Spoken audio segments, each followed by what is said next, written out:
Hi, it's Chase Young from the Mommy Rebellion. And before I forget, if you enjoy these interviews, don't forget to like, subscribe, and if you hit the little bell on YouTube, it'll let you know when we go live again, which is pretty much every Thursday. Today, I'm honored to have Althea Branton back, the host of Brokenhearted podcast. And of course, my children almost always make an appearance. And today we are going to talk about a little bit more of a heavier, juicier topic. We're going to touch racism. So welcome, Althea. Thank you. Thank you for having me again. No, not interrupting.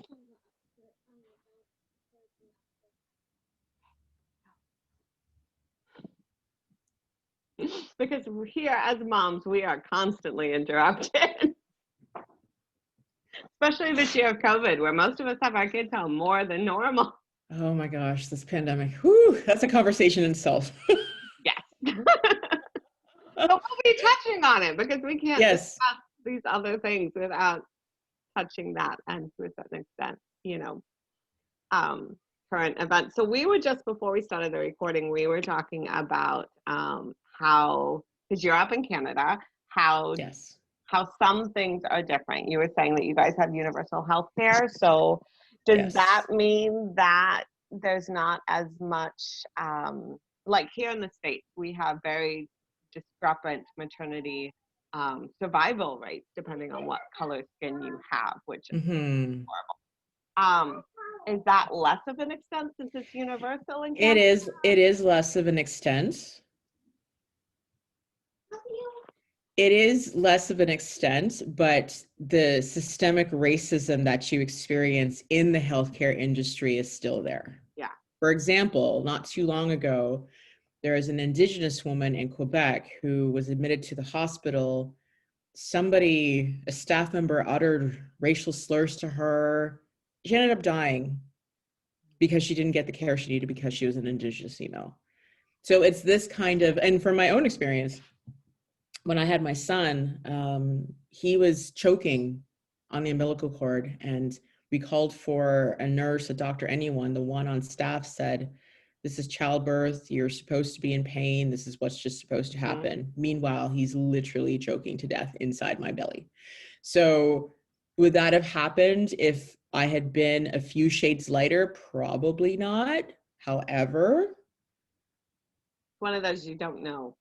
This is the thing, right? This is the thing. I was just supposed to endure pain because there's this notion that Black women are supposed to endure more pain, which is why years and years ago, gynecologists would perform surgeries and just, lay Black women out on a table and just start cutting without anesthetics, without painkillers, nothing, because there was a belief that Black women can endure pain. I don't know about you, but childbirth hurts. Yeah, that's one of those, I tried the whole hypnobirthing thing with my first one, I had all 5 of my kids with midwives, because I had looked at, especially my first ones, we were down in South Florida, how quickly they went to a C-section. It was more than 50% of the births in hospitals ended up in C-section. And I'm like, I come from a long line of women who have had babies without a problem. I'm not going there. And I, even with my last one, which was wicked fast when she finally decided to come out, there's the moment where you have to completely surrender because it is all out of your control. And that is intense. And yeah, I would label it as painful. Just a little bit, right? Just a little bit. I mean, that ring of fire that if you've never had a head come through your cervix, you don't get. But yeah. So having the universal health care and, the hospital that's in the town that I live in, it was only a few years old. So everything was brand new. I had a brand new birthing room. It was private. So all of that, I didn't have to think about, oh my God, how am I going to pay for this? Right. It's just, so that's nice. I'm not going to lie to you. That is a nice thought that I literally walked into the hospital. I had an emergency C-section. I was in the hospital for 4 days. I got medications and I walked out not having to pay a cent. That is amazing. That doesn't happen here. Even if you have insurance, you will be paying. it is not like I don't have additional health insurance. I do. So that does make a difference. Yeah. So whether here, even if you sit on the conservative fence, here, if you sit on the liberal fence, or if you kind of are in the socialist fence, everybody somewhat agrees that universal healthcare needs to stay. Yeah. This is not up for discussion. We're not going to repeal it. You know, there would be chaos in Canada. You will see a lot of snowballs being thrown around if there was talk of getting rid of universal healthcare. This is not an option, but it doesn't mean that there isn't stigmas Yeah. and prejudice and reinforced stereotypes that fall in the healthcare industry. Yeah, absolutely. Here, racism is just as alive and well here as there is anywhere else, but it's very hidden. I think it's very clandestine. Yeah, I think it's not. I think that's part of what is really upsetting to a lot of people, that what's going on in the States right now. As we're filming this, we still don't know who the president is. And I know that a lot of people are upset with how many people voted for Trump. And I'm on the one hand, I'm upset. On the other hand, I'm like, no, let's see how bad this really is. Like, we cannot fix this if we do not dig up the whole mess. As a mother, let's see the extent that you trashed your bedroom. I can't clean this up if you're still hiding shit in your closet or under your bed, right? It's like that. It's like that moldy piece of food you're trying to track down. Let's get it all out. Yeah, it's a big mess, but that's, I'm kind of like, let's get it out. Come on. That makes, I'm so glad you said that, because for the last few days, you know, when you see the numbers, you're like, okay, are y'all seeing what I'm seeing here? Like, what's happening here? Despite everything, you're choosing to vote for racism and you're choosing to vote for white supremacy. But you're absolutely right. You need to get to the root of it, right? You need to get to the root of it. You need to see, okay, how many of you out there are card carrying racist and white supremacists? Raise your hand. Yeah, exactly. You know, and 70 million Americans have done just that. Have raised their hands and said, I am totally fine with racism and white supremacy.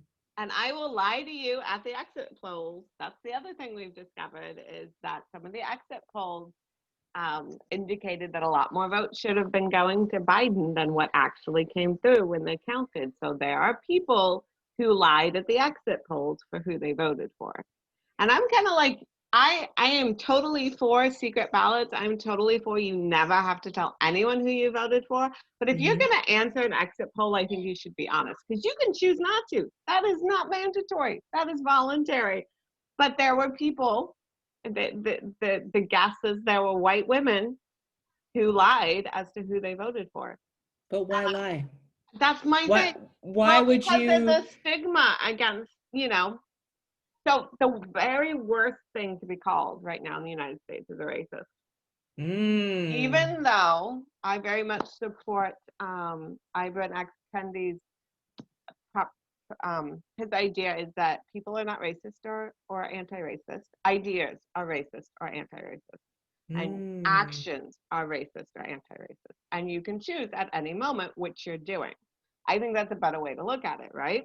Especially when you're looking at systemic racism, right? It's not necessarily my fault that these policies are in place, but I can choose whether I'm supporting these policies or I'm changing these policies or I'm making sure these policies are inclusive. But like one of our former presidents, George II Bush, his biggest thing, the thing he's most upset about, is when somebody called him a racist. Not the fact that he got us into a war that was not, there was no need to be in, not any of that, not his handling of 9/11. No, he's most upset that somebody called him a racist. And yet, I know as a white person, if you're living in a white supremacist government, you've had racism poured on you so much that you are invariably somewhat racist, or at least biased. And if you can't own up to that, then you can't change anything. You can't fix anything. You can't be like, okay, I know I have this bias, so I need to put something over here to offset that bias. Like you can't do that. And so I think that's why people would lie. Like, you know, there's a lot of, I'm hearing a lot from Black women in this country about, we don't want your white tears, and you can't just read all the books and be done. Like, this is not what this is about, you know? Like, you can't just read the books and check it off and be like, okay, I did that. Like, that is not... Throwing up a hashtag, which is no longer trending, apparently. Right, you know, it's just... yeah, like, you know, like, we don't care. You need to be in the trenches and doing it all the time. The curious thing is where this all started.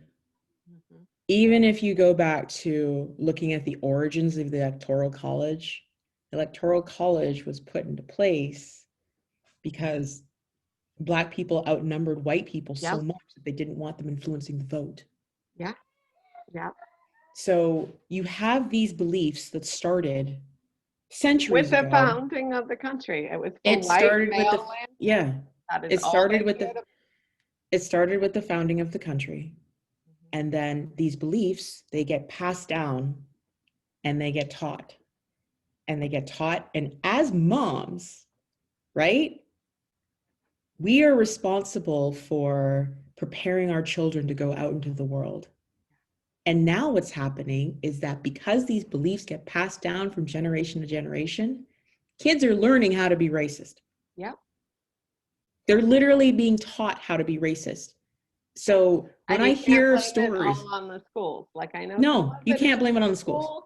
But I think a lot of it is not happening in the schools. It's happening at home. No, it's happening at, you know, or at, you know, the relatives' house that they spend the most time at, or at the babysitter's house, you know. But I feel like it's my job as a parent to be the pattern interrupt. Like, you know. And some of the work that I'm doing is making sure that I'm digging out what I might have carried or picked up, you know, growing up, because it's not your fault what you picked up when you were little, like, but it's my job to make sure that's not getting passed to the next generation.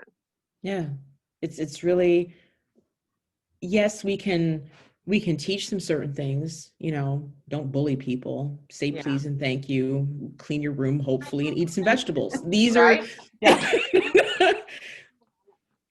not right now. Go play. No, but no. All right, you can bring my Valerie in for a minute. All right. No, she's gonna just fuss. Go. Someday you might teach them not to interrupt. You got the magic wand for that. Let me know. Right? Hopefully. This is like a telephone, you know. It rings, they all show up. There's magic in that. Yes, you can go watch. You can go watch your musical television. Yeah.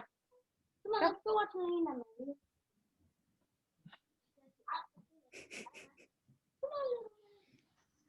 Hopefully we can teach them to share. This out because that's fine. You know, that's fine. People need to not just see Pinterest perfect. They need to see actual life. We can hopefully teach them to share, to be kind. We can hopefully teach them all these things, but to instill into a child that you need to dislike someone because of the color of their skin. When you hear of kids telling other kids, I can't play with you because mommy and daddy say I can't play with darkies. When you hear that kind of thing, that means that racism is being taught. Yeah. That's how it's being passed down. How do teenagers know how to be racist? They had to learn it somewhere, and I don't. You have to pick that up from somewhere. It's not just media, you know. I mean, I think no, it's not just. It's not.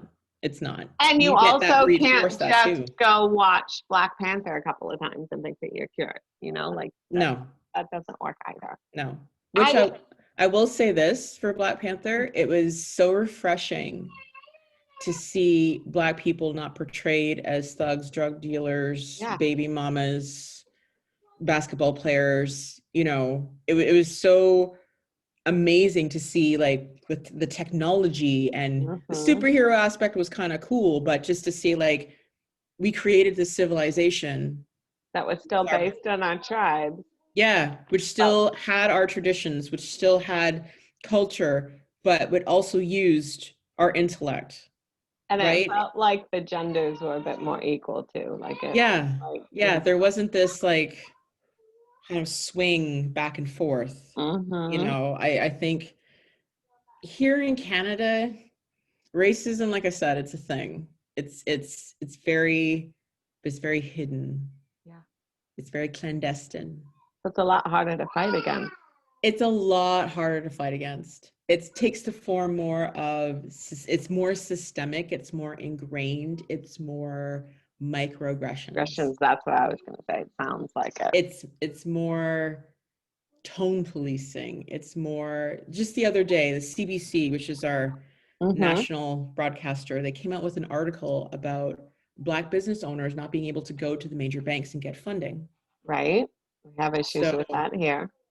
I thought, isn't that interesting? I was not surprised one bit.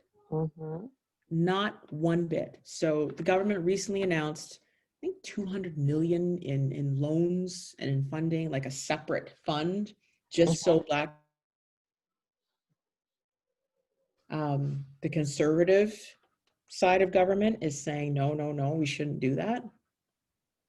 So like the argument against affirmative action here, even yeah, though it works better than anything else. I'm not saying it's perfect, it's not, but it works better than anything else. And here, affirmative action was only supposed to bring things up to the level of the population. So if you have 16% Black, then that's what the student body should be. That was the concept. I don't know. It reminds me of, we watched RBG. We watched that documentary movie after she passed with my kids so that they would know. And one of, I think it was Harvard Law, one of her professors asked each of the women why they were there, because they'd taken a place from a man on like their first day of classes. What do you think you're doing here? You took a place that could have been for a man. And I think that's happening not just to women, but I think that's happening to anyone who's not a white male, not a healthy white male, because I think it probably happens, to the white males who are, have, mental or physical differences as well. It's really curious, because since these beliefs came from slavery, right? Somehow the slaves built a nation. Yeah. They're lazy. They're not intelligent. Yeah. They created these beliefs to make them, to literally give birth to white supremacy. Right. Give birth to white people are superior in every facet. So to have this reinforced so much, what happens is all these different races start believing this. Yeah, I'm lazy. No, I'm not smart, because I keep getting told that I'm not smart. The only thing I'm good for is to dribble a ball or throw a football or sing or dance or something to that effect. Yeah. But if I decide that I want to go into electrical engineering, God help me, because I will encounter at every turn. So that kind of reinforced belief, once you start believing it, which is why on my podcast, I've started this mission to say, no, you have to reclaim yourself.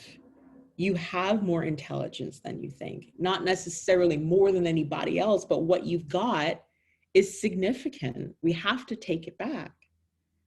So, what does this mean for the rest? I've been seeing tweets from the rest of the world about the US election, and everyone's kind of looking at the US like, what in the name of heaven is going on over there? We're admitting to what we've been functioning on for a long time. You can't.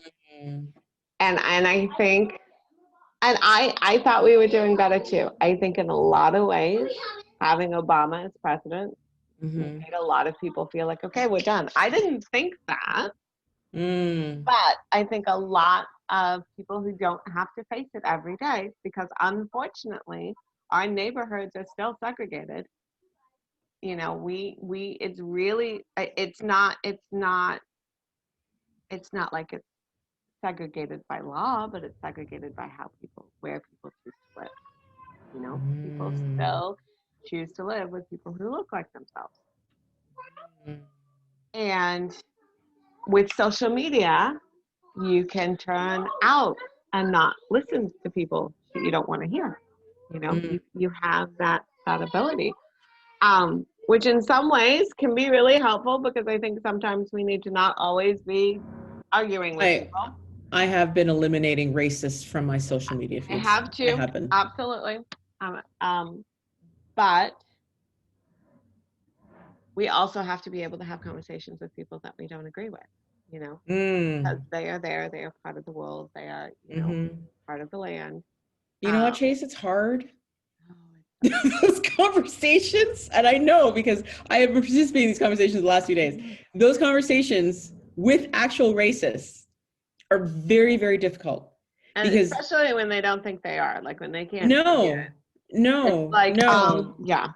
No. And the scary thing is these are the conversations I've been having are with people that I have known for years, people who have been part of my childhood. So you can't come to me and tell me that George Floyd was a criminal and deserves to die.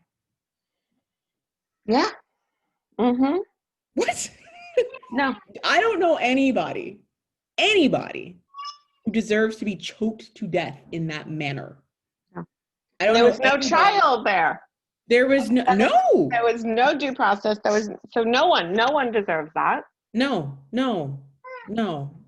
I don't know when people say that the cop that is suing Breonna Taylor's boyfriend for distress. What? She was sleeping, and you shot her up, and he fired one shot in self-defense. And if he'd been a white male, that would have been fine, because we're allowed to defend our homes. Like, there is nobody I've spoken to as a male who does not think that he should have shot when he thought his house was being invaded, because they were not in uniform. They did not call out police. You know, the gun culture is something that I have never ever been able to wrap my head around. The gun culture. I really, there was a shooting not too long ago. It might have been last year. I think it was, or it was either earlier this year or last year. And then it's so hard to tell. This year has been so freaking long. This year has been like 8 years. Yeah. But then assault rifles were banned in Canada. Yeah.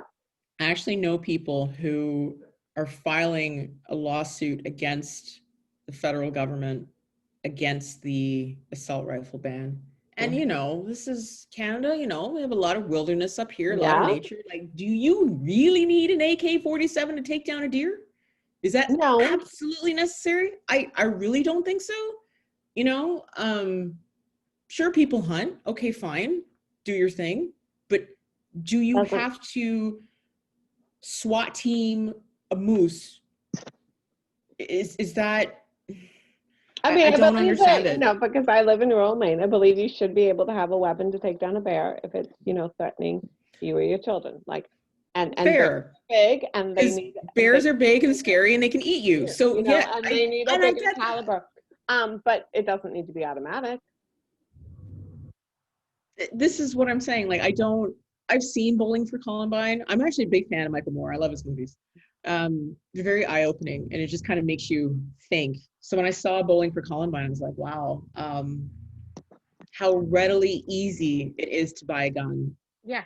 Is something that I can't fathom going to Walmart and buying. Okay, we all know we buy random things at Walmart. Like, you can buy like a tire, and you can buy, you know, some flour. But I can't fathom going into Walmart one day and just picking up a rifle and some bullets. Like, it could be because I'm in Canada and it's not like there is a gun culture, but it's not, like I said, it's not forefront. People have guns, but people aren't, you know, just willy-nilly walking around the street. What state you're in, like whether there's a waiting period or not on buying that gun. But you can certainly go to Walmart and buy bullets without a problem where I live. Like, Yeah, that is. you just need to be over 18. Don't have to show your gun license or anything. You can just buy the bullets. So That's something that I've never ever been able to comprehend is a need, Absolutely. I've been broken into. When I lived in Toronto, my apartment was broken into. Was my first instinct to buy a gun? No. My first instinct was, oh my God, I've been broken into. yeah, It was right. what did I lose? What is broken? Yeah, like what? Lost? My apartment was. They trashed my apartment. I actually I got summoned. I had to testify against them and went to trial, and I had to testify against them. So I actually got to see who robbed my apartment. Yeah. That was more freaky than anything else, but I can wholeheartedly tell you, the thought never crossed my mind to go out and get some kind of weapon to defend. Well, it's not like it happened myself. while you were home, right? You went home. No, I was. Which is usually the case. They want to get away with it. They don't want to do it when someone's home. It was the middle of the workday. I'd come home. It was a one day. I never stopped when I was on my way home from work. I never usually don't stop. But one day I stopped to buy bread and grapes.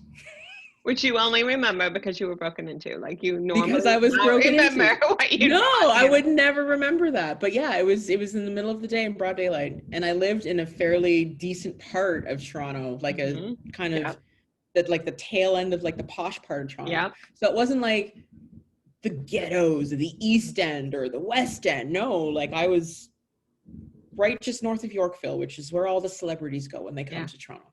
So it wasn't like it was anything, but it just goes to show, right? These things can happen, but no, it never crossed my mind to think, yeah, you know what? I think I should go get a rifle. Yeah, I know. I only think about guns here with the fact that we're near wilderness and, like I said, bears, so, and which is fair. We do have a gun because we do have animals and we slaughter our own animals. Like we do that whole process. My kids see the whole process from, See, there's in that context, they understand that the gun is not intended to hurt another person. No, it's a tool. Has a purpose. That's one thing, but to literally have one because you're afraid of people walking down the street, like what happened to Trayvon Martin. Yep. Skittles, and it was like brown kid, bang, like no, something right? I don't understand. And I lived in South Florida where my kids, so my oldest two, we would go to story time at the library, and they'd be the only white kids in the room. Everybody else was either Hispanic or Black or both. Mm-hmm. My 12-year-old, when we first moved to Maine, I think she was missing Black people because I remember taking her to the bookstore and she found the Fat Albert DVD and she grabbed that. And her favorite picture book at the time was called Elizabeth's Doll, which is about a little African girl who turns a rock into a doll because she doesn't have a doll. And yeah, she would gravitate toward all the dark-skinned whatever she could find. And I think that's because that's what she was used to seeing. And now suddenly everybody is different shades of white. A question I want to ask you is, when I first, started talking about racism with my kids a bit more, I get all the why. Well, what do you mean? Like, of course they're not any different. Like, and so so on the one hand, I felt like, well, I must be doing my job if they don't think negatively toward people who are different than them. But on the other hand, I don't want them to be blind to the fact that this is going on, because at certain points in my life, I probably was, because I didn't see any different. My parents were very much involved in the American with Disabilities Act when I was growing up. So I was around a lot of kids and adults that had all kinds of different mental abilities. And that was normal to me. And so that kind of just was like the same, whether you have different color skin or, I spent some time in the Pacific Northwest when I was really young. And so I still have to like mentally remember that Asians aren't the same as me because they were 30% of the population. And so I was just kind of like, okay, whatever, Mhm. They might have a different culture than me, but a lot of them are just as Mhm. American as I am. So, you know, Mm. they just have that perfectly straight black hair I wanted as a kid. I think the best way to explain it is this. Have you ever seen Trolls World Tour? Haven't seen that one yet. All right, there's a bit of a spoiler, folks. So in the movie, it was the funk trolls, because the trolls they had the country trolls, the rock trolls, the pop trolls. Anyway, the funk trolls, they said something that is I think will help you. So what they said was, yeah, we're the same, we're all trolls, but we're still different, and it's okay to celebrate our differences, and our differences make us unique. So if your kid's already, they just see another kid, great, but acknowledge and honor that that kid is going to be different from you. You will have commonalities, and that's great. Yeah. But honor the fact that yes, they are indeed different from you. Which we try to do with different cultures too, So my husband is from New Zealand. So my children, I guess technically, are first generation American, even though on my side of the family we go back to Jamestown and the Mayflower. On his side, they were at his citizenship swearing in. And we try to share the Kiwi culture with them as well. And everybody but the little one has been to New Zealand at least once. I try to also kind of look at it that way, like everybody has different traditions and everybody has a different culture, and we just need to honor that and celebrate it. It's not, I remember getting into a conversation about cultural appropriation at Halloween. I was like, no, there's no circumstance in which you can wear a culture's costume. Like there's no, you cannot justify it. You cannot, just no. But what if, no. Like like my kids like to spike the baby's hair, and I'm like, you cannot call that a mohawk. We are not native. No. You can spike our hair and enjoy the spike running down the ridge, but we are not calling that a mohawk, and we are not putting that on social media. That is not appropriate.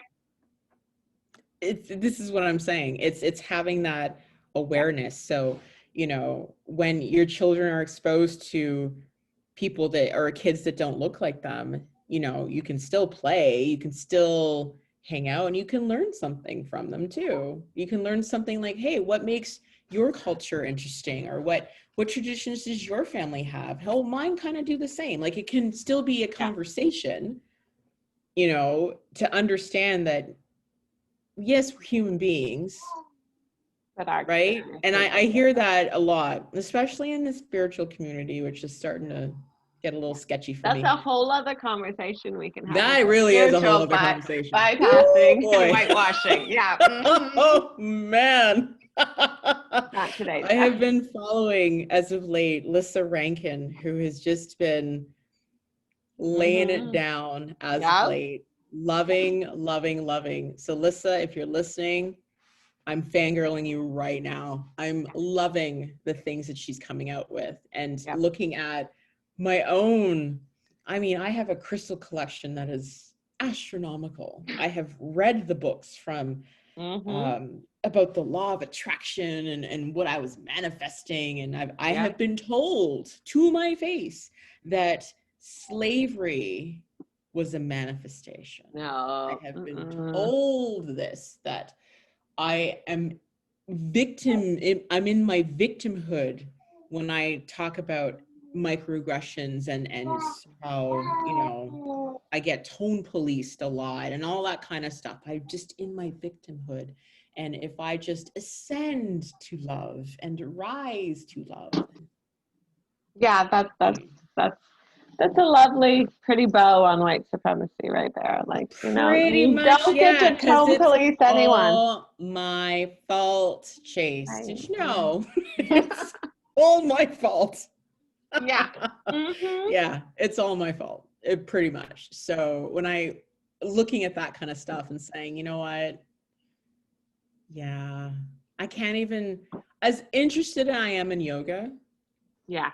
And I am, I cannot bring myself to actually do it, to seek out yoga teachers. Lululemon is a Canadian company. Pants are comfortable. Yeah. Still, the appropriation and that Chase. Wow, that's a whole other conversation. It is, but I think you can find ways to appreciate other cultures without the appropriation. So yes, you can. I am It's really self-soothing. I'm self-soothing by knitting. I'll be honest. This is what I'm doing to get through right now. And I am taking a class on a traditional kind of sock from Norway, from a Norwegian woman virtually. And I am learning all about how they traditionally made these socks. And I feel that that's not cultural appropriation because I'm doing it in this container. I'm not making money on it. I'm not, trying to say I'm an expert in this. Yeah. But I am getting to learn this other way of doing things from this other culture. There is a difference between genuine interest, a willingness to be open to learn something new, a willingness to ask questions. There's a difference between and then taking something and then just saying, I'm the only person who knows this. Even though I got this from somewhere else, I got this from another culture, I am the only expert. Because I feel like a lot of what it is in the spiritual community is this idea of, I am the guru, I am the all-knowing in this one particular area, therefore you have to follow me and do as I say. So to take that element and be like, I'm going to attract, mind you, right? Attract the abundance. And I'm going to be aligned with the universe and attract all the abundance because capitalism is still a thing. Oh, it's such a thing. Right? It's how white supremacist sorts itself. It kind of is, I've had a chat with a buddy of mine in the summertime. He works for a major bank, and I was curious. I asked him, I said, are your clients diverse? Because he lives in a pretty diverse part of the province.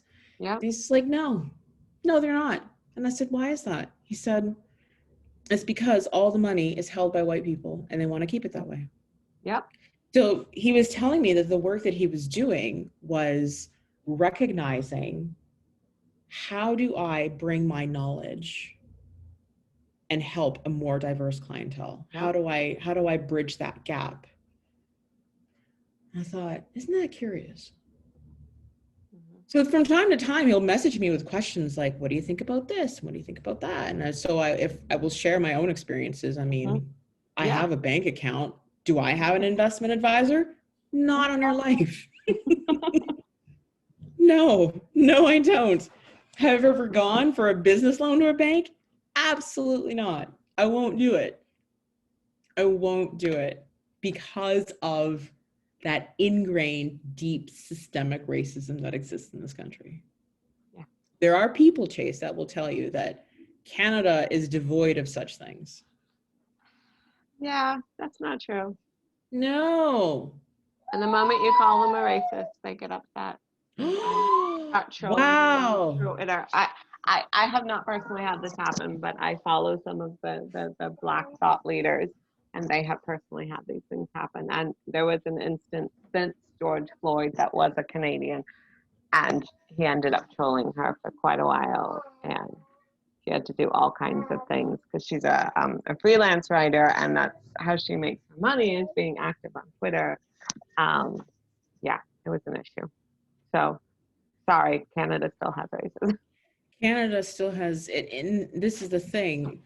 In the couple months after the George Floyd incident, I felt like people were actually coming and having conversations. There were genuine efforts to say, okay, you know what? We need to talk about this. Yeah. Great. We can talk about it, but what are we going to do? Yeah. We need to do something about it, right? Yeah. the town that I live in, my son is biracial. I've had people ask me in the middle of the grocery store, is that your child? Would you like to see the scar that he came out of? What more do I That's need just to rude. prove? That's just rude. Okay, first of all, that's rude. Yeah, But like, you know, what more do I need to prove that, yes, this is my child, right? So these things do happen. It exists. Canada is not this wonderful safe people haven. have a set. People have a set in their mind what family should look like Yeah, as well. Because I yeah. will get comments about, are they all yours? And they're all girls? Your poor husband. No, not my poor husband. He was involved in each of those. He was there for every single birth. He was excited when the pregnancy test came back positive, whether I was or not. Like, no, poor husband. Like, no. Yeah. Yeah. Family is supposed to be. What about me? You know, no, your poor husband. What if Family is I'd supposed to wanted be a boy? Did you think about that? cishet.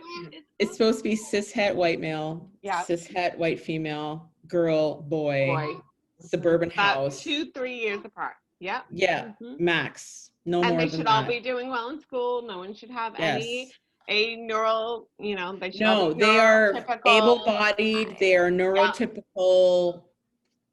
This is what family looks like, right? Yeah. Which is when the Obamas moved into the White House, they were freaking out to see a Black family. Granted, Barack Obama is biracial, but anyway, that's a whole other conversation. I know.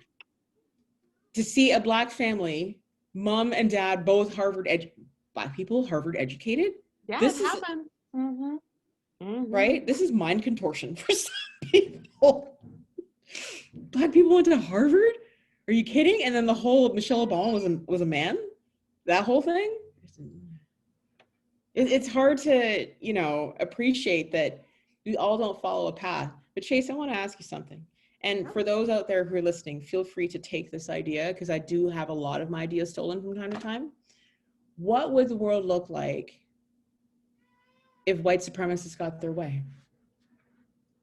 What would that look like? It looks like what it is right now. Right? Like, there would be no people of color. Yeah. Probably no women, because let's be real. The environment would be fucked because they don't care. They just want to keep using. They'd be kind of hungry, because who would cook? You can only barbecue up to a certain point, I would think. What would that environment look like if it was just cishet, able-bodied white males? I don't think there'd be a lot of beauty in it. Like I think.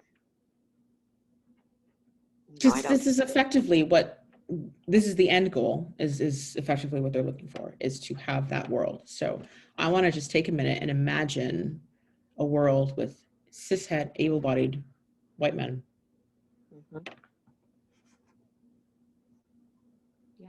I get bored after a while. This is probably only so much beer, jerking off, card playing that you could probably do, because you can't sleep with anybody. Right? No, that's not allowed. No, can't do that. So you get kind of lonely. But I still think you'd be lonely, you'd be messy and hungry. And be spending all your time figuring out where you are in the pecking order and trying to move up in the pecking order. Yeah, because that's your only goal, and that would be your only. What other goal would you have except to be moving higher and higher in the pecking order? I have birds. Pecking orders don't work if they're all trying to be the top birds. It doesn't work that way. And there are many a happy, at least in Duckland, there's many a happy Drake who's not top Drake, and he still gets plenty of time with the ladies. Like, like, the human concept, the white male concept of pecking order is not actually how it works in the animal kingdom. Would there still be capitalism, right? Would you still have that divide between the haves and the have-nots if it's just... I think they probably would. I think they would. I think it reminds me a lot of that Dr. Seuss story where they've got the stars on their bellies, or they don't have the stars on their belly, and they keep going back and forth about, and so they'll go get them removed, and then they'll get them put back on, depending on which one is the chosen people of that time. Yeah. Like I wondered, like, would the brown-haired people live in one neighborhood? Or the ones with the green eyes? Oh, the green-eyed people. They Ooh. did that experiment when I was in first grade. They did the brown eye versus blue eye versus green-eyed kid thing. And I remember that. To this day. To this day, and part of the reason why I remember that is I have red hair and brown eyes.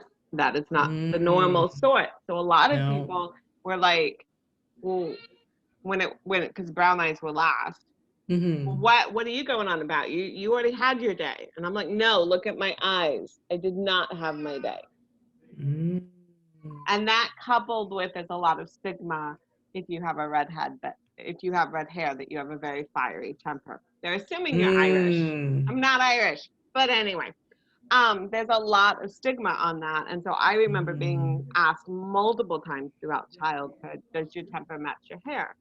Like I would have an idea. My temper is my temper. I can't compare it to anyone.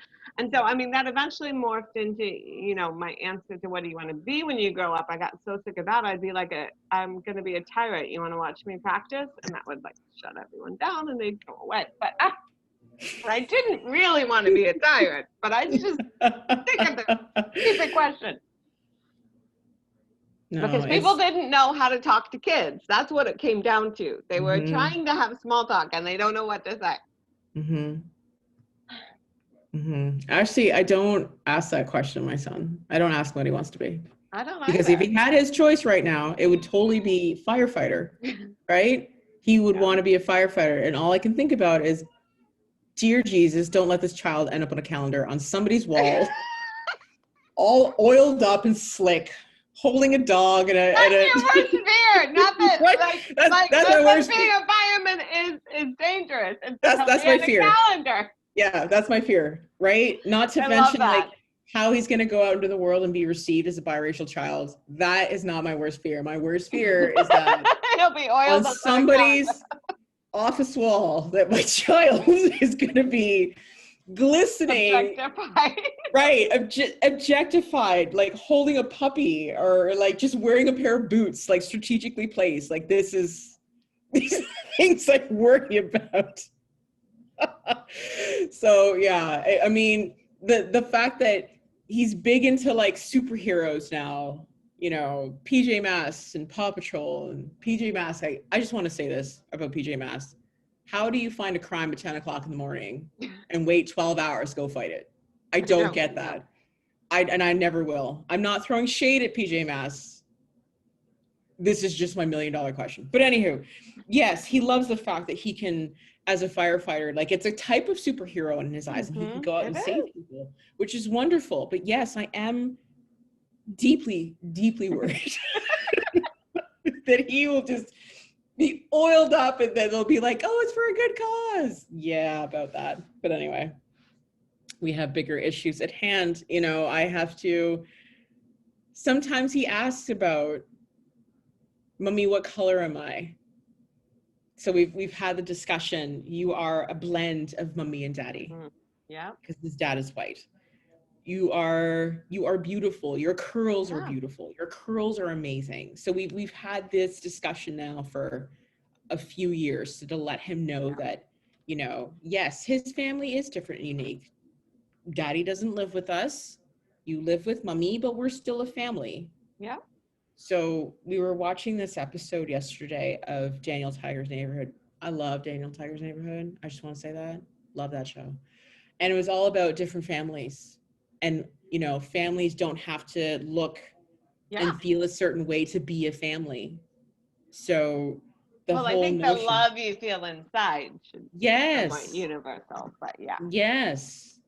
I actually, I was on this Facebook group the other day, and it was Black conservatives, and yes, this is a thing, people. Black conservatives talking about the erosion of the family unit.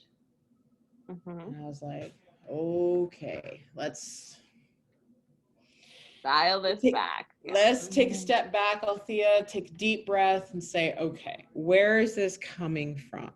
This is coming from very fundamental Christian beliefs. And I've had this discussion with family members that Christianity is not our religion. This was something that was forced upon slaves when they came over here. Yep.